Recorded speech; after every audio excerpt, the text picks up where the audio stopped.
लग्न काही महिन्यांपूर्वी झालं होतं आणि आता ती गरोदर होती. ताई दिसायला थोडी भरगच्च होती, तर मी मात्र सडपातळ होते. एके दिवशी तिच्या घरी एक विशेष कार्यक्रम होता, म्हणून तिने मला बोलावलं होतं.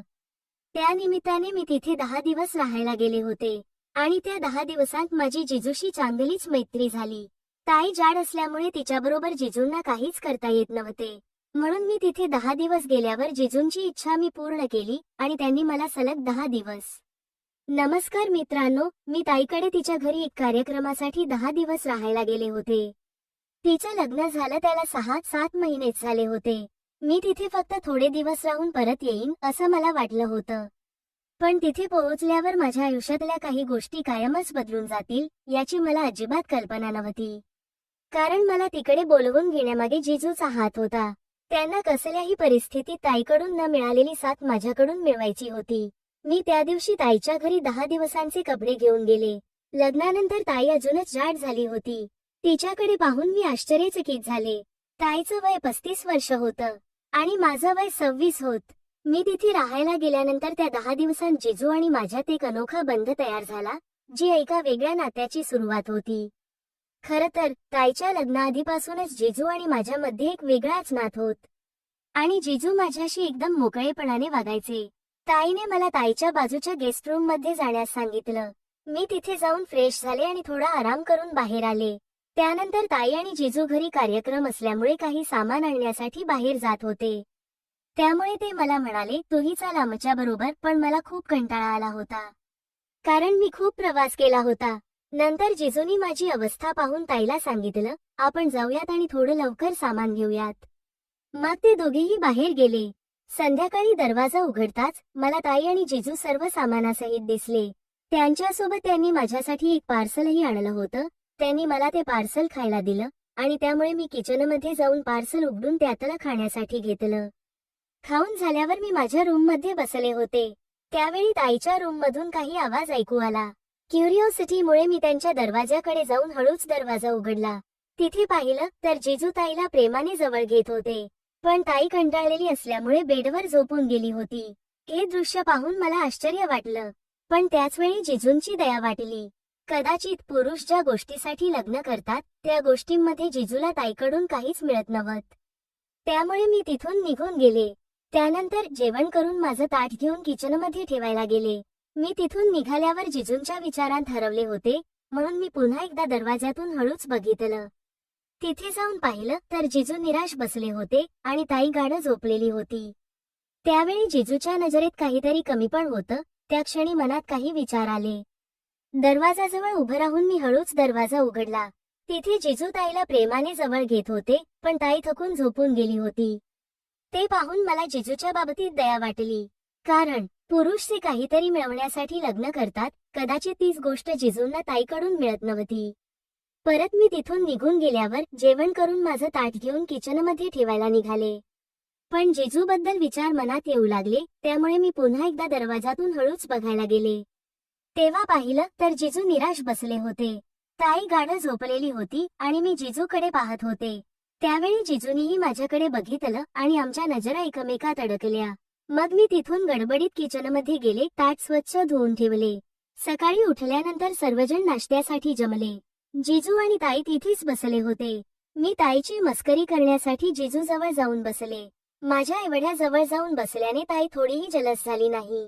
उलट ती माझ्याकडे आणि जिजूकडे दुर्लक्ष करत निघून गेली. त्या मस्करीच्या नादात मी जिजूंना अगदी जवळ बसले होते.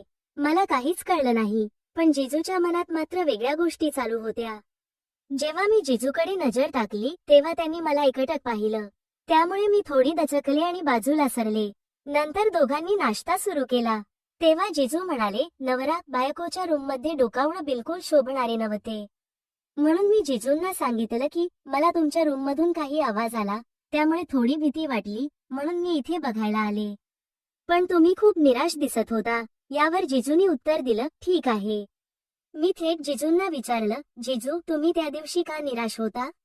त्यावर जिजूंनी उत्तर दिलं, तुला माहित आहे की मला त्या दिवशी काय हवं होतं. पण तुझी ताई इतकी अनरोमॅन्टिक आहे की 7 महिन्यांपासून माझी अशीच अवस्था झाली आहे. आता मला यामुळे खूप कंटाळा आला आहे. तुझी ताई जास्त जाड होत चालली आहे, त्यामुळे तिच्याकडे प्रेमाने बघण्यासही मन तयार होत नाही. जेव्हा मी तिला पाहिलं होतं तेव्हा ती खूप सुंदर होती, पण ती आता खूप बदलली आहे. हे ऐकून मला ताईबद्दल वाईट वाटलं आणि जिजूंसाठी देखील खूप काळजी वाटू लागली. प्रत्येक मुलगा किंवा मुलगी लग्नानंतर त्यांच्या संबंधांना चांगलं ठेवण्याची आणि ते कायम टिकवण्याची इच्छा ठेवतात. पण ताई आणि जिजूच्या नात्यात काही वेगळंच चालू होतं आणि ते खूप धक्कादायक होतं. हे सर्व ऐकून मी जिजूंना आश्वासन दिलं, तुम्ही काळजी करू नका. हवं तर मी ताईशी बोलू का? तर जिजू बोलले, तू कसा हा विषय ताईशी बोलशील आणि बोललीस तरीही मला वाटत नाही की तिच्यात काही फरक पडेल. कारण याआधी पण मी तिच्याजवळ जाण्याचा, तिच्याशी प्रेमाने वागण्याचा खूप प्रयत्न केला, पण ती त्या गोष्टीत रस दाखवत नाही. त्यानंतर जिजू मला बोलले, तुला जर खरंच माझी दया येत असेल तर मला जे काही करायचं आहे ते तुझ्याकडूनच पूर्ण होईल. ते ऐकून मी शॉक झाले, पण जिजूची दया सुद्धा मला येत होती. त्यामुळे मी जिजूंना बोलले की तुम्ही तुम्हाला जे हवं ते करून घ्या, मी तुमच्या सोबत आहे. आता तुम्ही या ताईकडे जा, आपण सकाळी बोलू. या गोष्टींवर जिजू ताईच्या रूम मध्ये गेले. मग मी रात्रभर विचार करत बसले होते. माझं विचारांनी डोकं फुटणार होतं, कारण ताईच्या आणि जिजूच्या नात्यांमध्ये हे सगळं विपरीत घडू लागलं होत. माझ्या मनात ही गोष्ट रात्रभर चालू होती. दुसऱ्या दिवशी सकाळी अंघोळीला जात असताना ताई अचानक आली. ताईने मला विचारलं, तू आणि तुझे जिजू रात्री तुमच्या रूममध्ये काय बोलत होता? हे ऐकून मी थक्क झाले. कालची माझी आणि जिजूची चर्चा ताईने ऐकली होती. ताईने त्या बोलण्याला एक वेगळा अर्थ दिला आणि त्यामुळे ती माझ्यावर भडकली. ती जोरात ओरडत होती. त्यावेळी जिजू आले आणि जिजूनी तिला शांत राहण्याची विनंती केली, पण ताई शांत होण्यास तयार नव्हती, कारण तिच्या मनात वेगळेच विचार चालू होते. नंतर भाऊजींनी ताईला शांत केलं आणि म्हणाले, एक मिनिट ऐक.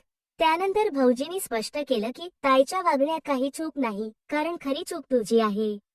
तू स्वतःची अवस्था अशी करून घेतलीस ज्यामुळे माझं तुझ्यावरचं प्रेम कमी होत चाललं आहे. जेव्हा मी तुझ्याकडे प्रेमाने येतो त्यावेळेस तू मला काहीच रिस्पॉन्स देत नाहीस. त्यामुळे या सर्व गोष्टींसाठी तूच जबाबदार आहेस. हे सर्व ऐकल्यानंतर ताई शांत झाली. नंतर जिजूंनी सांगितलं, तुला वाटतं तसं काहीही नाही. मी इतके दिवस तुला या गोष्टींबद्दल बोलत होतो, पण तुला काहीच फरक पडला नाही. त्यामुळे मी साक्षीला आधीच फोन करून सांगितलं होतं. तिला तिथे सुट्टीसाठी बोलवण्यामागे मीच होतो, कारण मला वाटलं की तुला या सर्व गोष्टींची जाणीव होईल. हे सर्व काही आम्ही दोघांनी मिळून प्लॅन केलं होतं. तू आमच्या बोलण्यावर लक्ष दिलं आणि तुझ्या मनात माझ्याबद्दल थोडं प्रेम झालं. त्यानंतर मीही ताईला समजावलं आणि तिने ते ऐकून घेतलं. दुसऱ्या दिवशीपासून ताईने स्वतःहून वजन कमी करण्यासाठी प्रयत्न सुरू केले आणि संध्याकाळी जिजूने तिला पुरेसा वेळ द्यायला सुरुवात केली. त्यानंतर मी दुसऱ्या दिवशी माझ्या परीक्षा असल्यामुळे तिथून निघून आले. 3 ते 4 महिन्यांनी ताईने आणि जिजूंनी मला पुन्हा बोलावलं. त्यावेळी ताई आणि जिजूच्या चेहऱ्यावर एक विशेष आनंद होता. त्यांचे एकमेकांवरचे प्रेम पाहून मला खूप आनंद झाला, कारण एखाद्या नवरा बायकोच्या नात्यातील प्रेम टिकवण्यासाठी एकमेकांना वेळ देणे खूप महत्त्वाचे आहे. संबंधांमध्ये संवाद आणि एकमेकांना वेळ देणे आवश्यक आहे, कारण त्यातून प्रेमाची जाणीव निर्माण होते आणि नातं अधिक मजबूत बनतं. मित्रांनो, अशाच कथा पाहण्यासाठी आताच आपल्या चॅनलला सबस्क्राईब करा आणि व्हिडिओ आवडला असेल तर व्हिडिओला लाईक करायला विसरू नका. भेटूयात पुढील अशाच एखाद्या व्हिडिओमध्ये. तोपर्यंत धन्यवाद.